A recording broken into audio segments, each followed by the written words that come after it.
નાણામંત્રી નિર્મલા સીતારમણે રજૂ કરેલા બજેટને કમલમ ખાતે મંત્રીઓ અને તજજ્ઞોએ વધાવ્યું છે।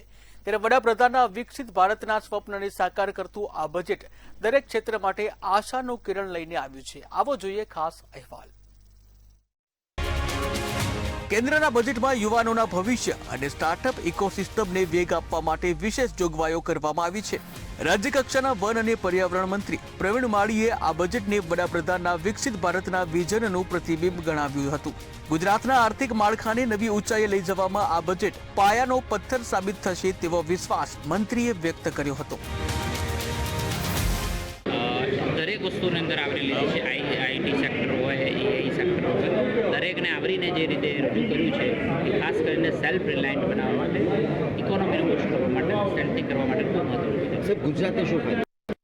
બહુ જ મોટા જેટલી પણ વસ્તુઓ આપી છે એમાં ગુજરાત આપણી જાય, આયુર્વેદ કોલેજ આપણી જામનગર છે, બધું આવી રહ્યું છે। એ બહુ મહત્વના પાઠ સાથે આપણે ગ્રીન કવર વધારવા માટેની પણ છે। એટલે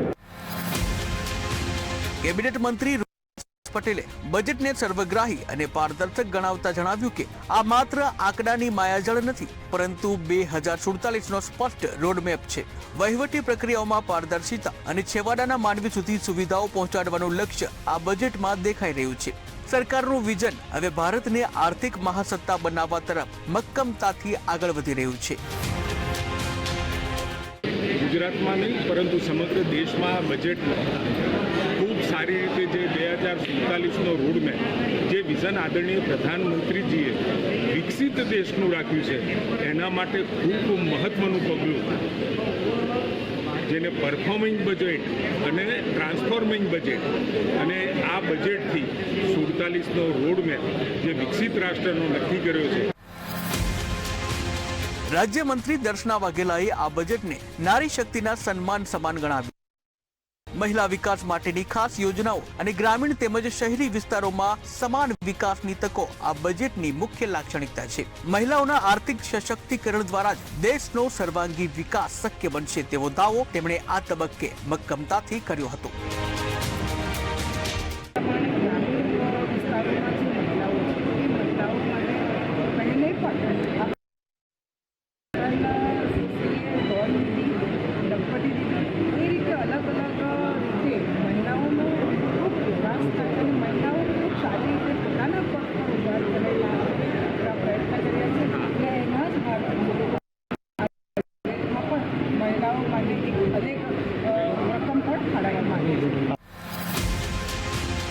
જાણીતા સીએ કરણ શાહે બજેટનું ટેકનિકલ વિશ્લેષણ કરતા જણાવ્યું કે એઆઈ ટેકનોલોજીને પ્રોત્સાહન અને ટેક્સ પ્રક્રિયામાં કરાયેલા ફેરફારો રોકાણકારો માટે ફાયદાકારક રહેશે। ટીડીએસ દરોમાં ફેરફાર અને કર રાહતોથી સામાન્ય જનતાના ખિસ્સામાં વધુ નાણાં રહેશે, જેનાથી બજારમાં રોકડ પ્રવાહ વધશે અને દેશની આર્થિક સ્થિતિ વધુ મજબૂત અને વેગવાન બનશે।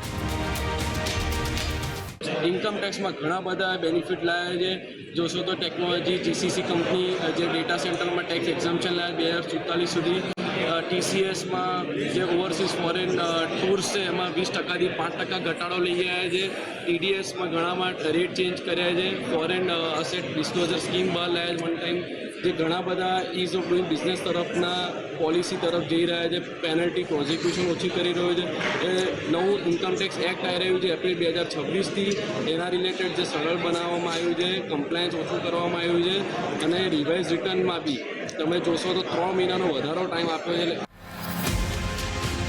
શિક્ષણ શાસ્ત્રી ધનંજય રાવલે બજેટમાં શિક્ષણ અને કૌશલ્ય વિકાસ પર અપાયેલા ભારને આવકાર્યો છે। યુવાનો માટે રોજગારીની નવી તકો અને શૈક્ષણિક સંસ્થાઓ માટેના ઇન્ફ્રાસ્ટ્રક્ચરની જાહેરાત ભારતને ગ્લોબલ નોલેજ હબ બનાવશે। ગુજરાતના ઔદ્યોગિક એકમોમાં કુશળ માનવબળ તૈયાર કરવામાં આ બજેટની જોગવાઈઓ સીધી રીતે ખૂબ જ મદદરૂપ અને અસરકારક સાબિત થશે। કારણ કે સૌથી વધારે જે ફોકસ કરવામાં આવ્યું છે એ એમએસએમઈ, એટલે કે નવો ઉદ્યોગ આપવા માટે જે લોકો માગે છે, નવા ઉદ્યોગ માટે શરૂઆતમાં જે સપોર્ટની જરૂર પહેલાં પડતી નહોતી, એ સપોર્ટ હવે ગવર્મેન્ટ ફાઇનાન્શિયલી અને ઇન્ફ્રાસ્ટ્રક્ચર વાઇઝ આપણને પૂરો મળશે। નાણાં પંચના અધ્યક્ષ યમલ વ્યાસે 16મા નાણાં પંચની ભલામણોના સ્વીકારને ઐતિહાસિક ગણાવ્યો છે. સ્થાનિક સ્વરાજ્યની સંસ્થાઓને આર્થિક રીતે સદ્ધર બનાવવા અને મહાનગરપાલિકાઓના બોન્ડ પર ઇન્સેન્ટિવ આપવાની જાહેરાત શહેરી વિકાસને નવી પાંખો આપશે. કરવેરાની આવકમાંથી રાજ્યોને મળનારા હિસ્સાથી ગુજરાત જેવા પ્રગતિશીલ રાજ્યના વિકાસ કાર્યોને ખૂબ જ મોટી અને મહત્વની ગતિ મળશે. 47ના જે વિકસિત ભારતના લક્ષ્યને જે સરકારનું લક્ષ્ય છે એને આગળ લઈ જવા માટેની આ બજેટમાં ઘણી બધી જોગવાઈઓ કરવામાં આવી છે. હું ટૂંકમાં કહું તો એક તો સૌ પ્રથમ કેન્દ્રીય નાણાં પંચે 16મા નાણાં જે 41% કરવેરાની આવકના રાજ્યોને આપવા એ ભલામણ કરી હતી, એ સરકારે સ્વીકારી છે અને એના માટે 1,26,000 કરોડ રૂપિયાની જોગવાઈ કરી છે, જેનો બધા જ રાજ્યોને લાભ થશે. સાથે સાથે ગુજરાતની સ્થાનિક સ્વરાજ્ય સંસ્થાઓને પણ આનો સીધો લાભ થશે. બીજી વાત એ છે કે ઇન્ફ્રાસ્ટ્રક્ચરમાં જે સરકારે મોટું રોકાણની જાહેરાત કરી છે, ગયા વર્ષે 11.1 લાખ જે વધારીને 12.2 લાખ કરોડ કરવામાં આવ્યા. એટલે કરવેરા દર ગયા વર્ષે ઘટાડ્યા પછી પણ વિકાસની ગતિ એ કેપિટલ ઇન્વેસ્ટમેન્ટ એ ઘટ્યું નથી, વધારી રહ્યા છે.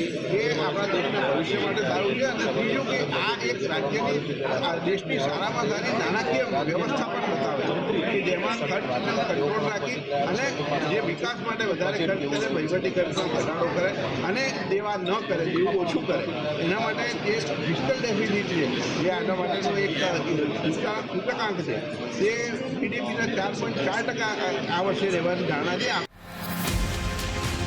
નિષ્ણાંતોના તર્ક અને મંત્રીઓના આશાવાદ વચ્ચે એક વાત સ્પષ્ટ છે કે આ બજેટ માત્ર આંકડાકીય સરવાળો નથી, પરંતુ 140 કરોડ ભારતીયોના વિકસિત ભારતના સપનાને હકીકતમાં બદલવાનો વિશ્વાસ છે.